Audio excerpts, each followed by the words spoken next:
Actually আজকে সন্ধ্যা নাগাদ আমতলী পিএসের কাছে একটা খবর আসে যে কার্তিক চৌমুনি সেখানে যে বলবীর সিং ওনার বাড়িতে আর্মস জাতীয় কিছু জিনিস আছে। তো অ্যাকর্ডিংলি ইমিডিয়েটলি এই খবরটা সঙ্গে সঙ্গে পাওয়ার সঙ্গে সঙ্গে আমতলী পিএস থেকে team under the leadership of sub inspector Mrinal Pal ওইখানে যায়, গিয়ে বাড়িটাকে বলবীর সিংয়ের বাড়িটাকে ভালো করে সার্চ করা হয়। সার্চ করে ওনার বাড়ি থেকে আমরা কিছু 7 কার্ট্রেজ কেস, যেটা 7 কার্ট্রেজ কেস রিকভার করি, কিছু বুলেট জাতীয় আইটেমস রিকভার করি, প্লাস কিছু আরও টুলস আমরা এখান থেকে রিকভার করি সেগুলিকে দেখে লাগছে যে উনি এগুলি দিয়ে কিছু আর্মস বানাতে পারে।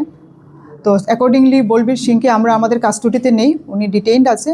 কালকে ওনাকে আমরা কোর্টে ফরওয়ার্ড করব রিমান্ড চেয়ে। আর বাকি যে আইটেমসগুলি আমরা রিকভার করেছি ওইগুলিকে আমরা ফরেন্সিক ল্যাবরেটরিতে পাঠিয়ে এগুলি কীভাবে এবং কী কাজ এগুলি সেটা আমরা রিপোর্ট নেব। এখন আমরা প্রিলিমিনারি আমরা জানতে পেরেছি যে 2024-এ ওনার বিরুদ্ধে কলমছড়া পিএসে একটা কেস আছে।